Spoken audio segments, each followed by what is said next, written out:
महामृत्युंजय मंत्र की रचना कैसे हुई, किसने की महामृत्युंजय मंत्र की रचना और जाने इसकी शक्ति। शिवजी के अनन्य भक्त मृकंड ऋषि संतानहीन होने के कारण दुखी थे। विधाता ने उन्हें संतान योग नहीं दिया था। मृकंड ने सोचा कि महादेव संसार के सारे विधान बदल सकते हैं, इसलिए क्यों ना भोलेनाथ को प्रसन्न कर यह विधान बदलवाया जाए। मृकंड ने घोर तप किया। भोलेनाथ मृकंड के तप का कारण जानते थे, इसलिए उन्होंने शीघ्र दर्शन न दिया। लेकिन भक्त की भक्ति के आगे भोले झुक ही जाते हैं। महादेव प्रसन्न हुए। उन्होंने ऋषि को कहा कि मैं विधान को बदल कर तुम्हें पुत्र का वरदान दे रहा हूँ, लेकिन इस वरदान के साथ हर्ष के साथ विषाद भी होगा। भोलेनाथ के वरदान से मृकंड को पुत्र हुआ, जिसका नाम मार्कंडेय पड़ा।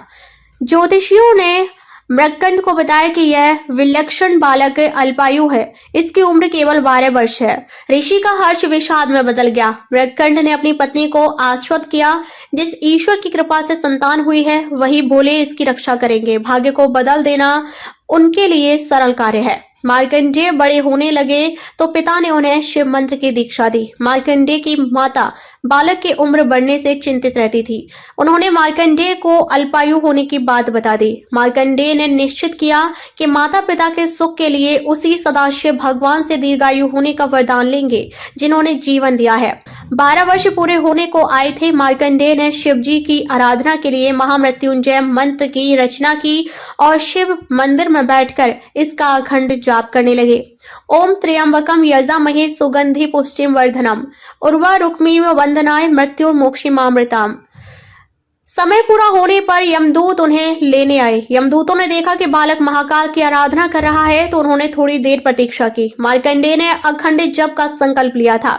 यमदूतों का मार्कंडेय को छूने का साहस न हुआ और लौट गए। उन्होंने यमराज को बताया कि वे बालक तक पहुंचने का साहस नहीं कर पाए। इस पर यमराज ने कहा कि मृकंड के पुत्र को मैं स्वयं लेकर आऊंगा। यमराज मार्कंडेय के पास पहुंच गए।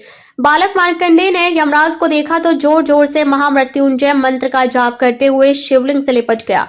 यमराज ने बालक को शिवलिंग से खींचकर ले जाने की चेष्टा की, तभी जोरदार हुंकार से मंदिर कांपने लगा। एक प्रचंड प्रकाश से यमराज की आंखें चुंधिया गईं। शिवलिंग से स्वयं महाकाल प्रकट हो गए। उन्होंने हाथों में त्रिशूल लेकर यमराज को सावधान किया और पूछा, तुमने मेरी साधना में लीन भक्त को खींचने का साहस कैसे किया? यमराज महाकाल के प्रचंड रूप से कांपने लगे। उन्होंने कहा, प्रभु मैं आपका सेवक हूँ।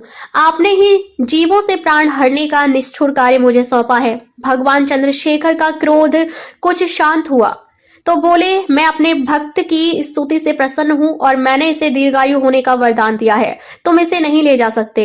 यम ने कहा, प्रभु आपकी आज्ञा सर्वोपरि है। मैं आपके भक्त मार्कंडेय द्वारा रचित महामृत्युंजय का पाठ करने वाले को त्रास नहीं दूंगा। महाकाल की कृपा से मार्कंडेय दीर्घायु हो गए। उनके द्वारा रचित महामृत्युंजय मंत्र काल को भी परास्त करता है।